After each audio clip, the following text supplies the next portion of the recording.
Mes attentes n'ont pas été vraiment comblées car j'attendais plus de diversité dans le choix des films et au moins une grosse rétrospective qui me tienne à cœur. Ma foi, oui. Bon, c'est un peu frustrant parce que choisir, c'est renoncer. Mais voilà, bon, on cherche les films étrangers en particulier. Et ben là, on n'est pas déçu. Alors avec plus ou moins de bonheur, on aime ou on aime moins, mais on a pu choisir à peu près voir les films qu'on avait choisis. Vu les circonstances, je crois qu'ils ont bien bossé. Bah, c'est très agréable. On a passé une semaine très fatigante, mais agréable. D'abord, j'ai pas d'attente, d'autant plus que suite aux conséquences du Covid, je pense que ça n'a pas dû être simple pour monter ce festival. Et ensuite, c'est toujours pareil, c'est en fonction de la programmation. Bon, moi j'ai trouvé mon bonheur, hein, notamment toujours avec la présentation des réalisateurs étrangers. Bon bah voilà, bon j'ai chanté tous les réalisateurs français. Donc voilà. Donc je peux dire que je suis comblé. Alors pour cette édition particulière, j'avais pas d'attente, pas d'attente spécifique, mais c'est la 4e fois que je viens et je retrouve exactement ce que j'adore à La Rochelle, d'avoir un choix immense, de pouvoir naviguer entre les époques, les réalisateurs, les réalisatrices, d'être hyper surpris, de se laisser porter par les avis des gens qu'on croise dans la rue et d'oublier complètement le programme qu'on avait défini la veille et de juste faire n'importe quoi dans la journée et d'être ravi le soir. Voilà. Alors c'est la première fois que je viens au Festival de La Rochelle, donc je suis extrêmement contente parce que c'est la première fois que je fais un festival, d'avoir autant de choix, de films et tout. Bon, forcément il y a des déceptions parce qu'on ne peut pas tout voir en même temps, mais pour l'instant je suis très très contente d'être là. Oui, bien sûr, parce que chaque année on repart d'ici avec 2 ou 3 films magnifiques en tête. J'ai vu beaucoup de choses que j'avais jamais vues. Et puis après, j'ai fait des découvertes et le bouche à oreille et voilà. Donc je suis assez comblée. Mes attentes ont été comblées incontestablement parce que quand je viens au cinéma, déjà c'est très très rare quand je m'ennuie parce que je trouve toujours quelque chose qui m'intéresse, la lumière, l'histoire, les couleurs, les comédiens, donc déjà c'est un ravissement et c'est ce que j'aime dans le cinéma. Et puis voilà, après, ben oui, alors ce qui m'ennuie un peu, c'est que sur la quantité des films qui nous sont offerts, on peut pas tous les voir, il faut faire un partage et ça c'est terrible. Voilà, mais autrement non, c'est que du bonheur. Qu'est-ce que je suis heureux d'être là, c'est génial. Alors mes coups de cœur, alors mon principal coup de cœur jusqu'à maintenant, après ça va être Sigourney Weaver, bon là je vais pas être déçu non plus, mais parmi mes coups de cœur c'est le film belge Une vie d'aimante, qui a été pour moi, voilà, ça m'a brassé. Et puis après dans le film un peu style documentaire, celui qui m'a vraiment cloué au siège et il m'a fallu une bonne demi-heure pour en sortir, c'est Nocturno. Le film là, qui m'a vraiment, il m'a scotché, vraiment très très beau. Puis alors un autre que j'ai aimé adoré, c'est de Perrine Michel sur les équilibristes. Vraiment, ça c'est un film qui m'a beaucoup plu également. Voilà. Puis après tous les autres, ben, c'est des bons films dans l'ensemble, mais voilà. Mais mon coup de cœur vient pour l'instant à une vie d'aimante. Ouais, vraiment. 2 gros coups de cœur, Memory Box. Memory Box, alors je sais plus le nom de l'auteur, et puis Les sorcières de Bon, alors ça, bon, c'est un cinéma nouveau, moderne, mais en même temps très très ancré dans l'histoire. Bon, et ça nous a vraiment beaucoup plu, quoi. Puis il y a aussi Beauvois. Beauvois, c'est bon, voilà, c'est la vie, c'est le cinéma de la vie, et ben, c'est le cinéma qu'on aime, quoi. Une de mes déceptions, c'est le film que je viens de voir, là, sur le Lesotho. C'est très esthétique, mais un peu ennuyeux. En revanche, on a vu ce matin ce film de Konchalovsky sur les camarades, qui annonce la chute et où on sent que le socialisme a été trahi. Mais alors sur le plan cinématographique, c'est vraiment un chef-d'œuvre. Le metteur en scène roumain, là on a eu effectivement d'excellentes surprises, quoi. Côté déception, en plus de ce que j'ai évoqué avant, ben, je dirais d'avoir vu quelques films qui ne m'ont vraiment pas plu, comme The Cloud in Her Room, Aferim et A Perfect Day. Mais heureusement, à côté de ça, j'ai vu de très bons films, avec en tête de liste Possession et A Film for Friends. Mais aussi Les sorcières d'Akelar, Une vie démente, Poil de carotte et Papa vient dimanche. Ce qui nous fait tout de même 3 films de Radu Jade, réalisateur roumain, dont l'un est un des plus mauvais que j'ai vus au festival cette année, et 2 autres qui, eux, font partie des meilleurs. Donc un réalisateur à découvrir, il n'y a pas de doute là-dessus.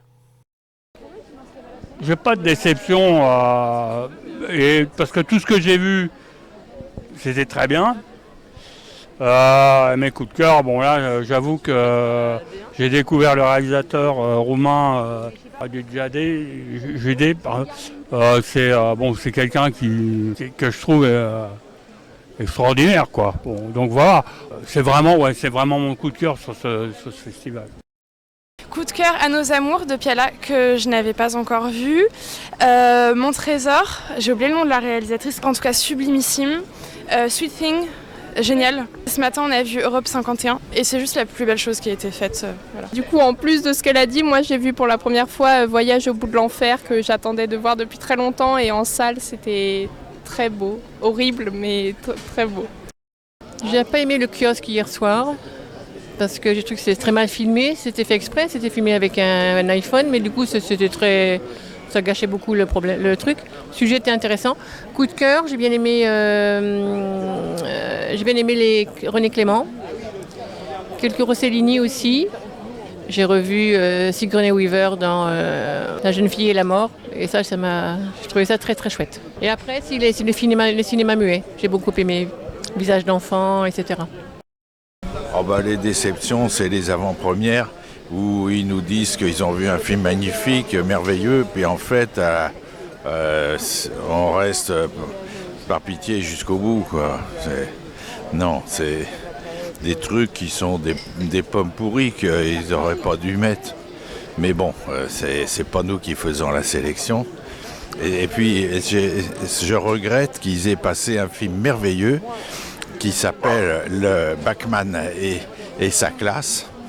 Et ça a été vu par une quinzaine de spectateurs la première séance et une vingtaine à la deuxième, parce qu'il dure 3h30. Le moment fort de cette édition est sans aucun doute la soirée Région Nouvelle-Aquitaine, avec la diffusion en avant-première du film Les Sorcières d'Aquelar, en présence de son réalisateur, qui fut unanimement apprécié par les spectateurs du festival. La rencontre avec Rockwell, comment il s'appelle son prénom ? Alexandre Rockwell, parce qu'il était hyper chaleureux et il nous a fait entrer dans sa famille, ou de ce qu'il nous a présenté de sa famille en tout cas. Et c'était une très très belle rencontre, vraiment. Non, moi c'est le plaisir de m'asseoir dans une salle et me savoir qu'il y en a pour 2 heures, 2h30 ou plus et que je vais prendre mon pied. Donc il y en a eu plusieurs. Je vais te dire, les moments forts pour moi, c'est quand je quitte le cinéma le soir, quand je rentre à la maison et que dans mon parcours, je me dis qu'est-ce que la vie est belle, quoi. Pour moi, c'est ça le moment fort. T'as raison, 50 ans, ça va être quelque chose. Je pense que, autrement, bien sûr. Ah oui, j'espère bien être là pour l'année prochaine. Voilà, et puis il y aura certainement beaucoup de monde, et c'est tant mieux. Voilà, c'est ça. Revenir, oui, parce que ça fait déjà, je sais pas combien, 15 ans, 20 ans qu'on vient, donc oui, on reviendra certainement. Si on peut, oui. S'il y a bien une certitude, c'est que je veux être là pour la 50e édition. Et en plus d'avoir une édition exceptionnelle et de qualité, j'aimerais beaucoup que le festival réponde enfin à l'une de mes propositions quant au choix de la sélection. Ah oui, c'est vrai que c'est la 50e. Alors bien sûr que je serai là l'année prochaine. Moi j'attends une rétrospective Jacques Demy depuis Milan. Et Kieslowski aussi, j'aimerais bien. Alors moi oui, j'aimerais bien revenir et j'aimerais bien une rétrospective Jim Jarmusch. Oui, je serai là parce qu'en plus maintenant j'habite La Rochelle, donc il n'y a pas beaucoup de transport. Oui, je reviendrai, j'espère effectivement. J'aimerais bien même être bénévole, pourquoi pas donner un petit coup de pouce pour la 50e édition, j'aimerais bien. Donc je vais y réfléchir. Mais vivement l'année prochaine, ouais. Bien sûr, je reviendrai si Dieu le veut l'année prochaine. Je serais content de voir des films d'Europe du Nord, comme des films finlandais qu'on ne voit jamais, et puis des films belges qui parlent néerlandais qu'on ne voit jamais. Il y en a beaucoup qui sont très bons, on le sait, mais on ne les voit pas. Je conclurai cette vidéo en vous donnant mon ressenti et quelques chiffres. Au moment où j'enregistre cette vidéo, nous n'avons pas encore les chiffres exacts de fréquentation du festival. Mais une chose est sûre, il est en baisse par rapport aux autres années. Cela se fait sentir, que ce soit dans les files d'attente, que nous n'avions quasiment plus vraiment à faire, hein, et aux salles, pour la plus grande majorité, à moitié vides malheureusement pour le festival. Donc une édition un peu particulière, plus agréable pour les spectateurs, si l'on oublie le port du masque obligatoire, et une programmation un peu moins éclectique que d'habitude. Pour autant, on s'y retrouve bien. La preuve en est que j'ai fait 32 séances qui m'ont permis de voir 44 films, donc 30 longs métrages, 2 moyens métrages, 12 courts métrages, qui se répartissent de la façon suivante dans les différentes catégories. Donc, hommage à Johanna Hadji Thomas et Khalil Joreige, 2 films. Hommage à Radu Jude, 7 films. Rétrospective Robert Rossellini, 3 films. Rétrospective Roberto Gavaldon, 2 films. Rétrospective René Clément, 6 films. Cinéma muet, l'enfance dans tous ses états, 8 films. D'hier à aujourd'hui, 5 films. L'essentiel de Michael Cimino, 1 film. Une journée avec Sigourney Weaver, 1 film. Animation, zoom sur le stop motion, 5 films. Ici et ailleurs, 5 films. Une de mes années les plus faibles en nombre, mais aussi une des plus agréables en termes de confort. J'espère que l'année prochaine sera pleine de surprises et qu'on aura une édition dont l'on se souviendra.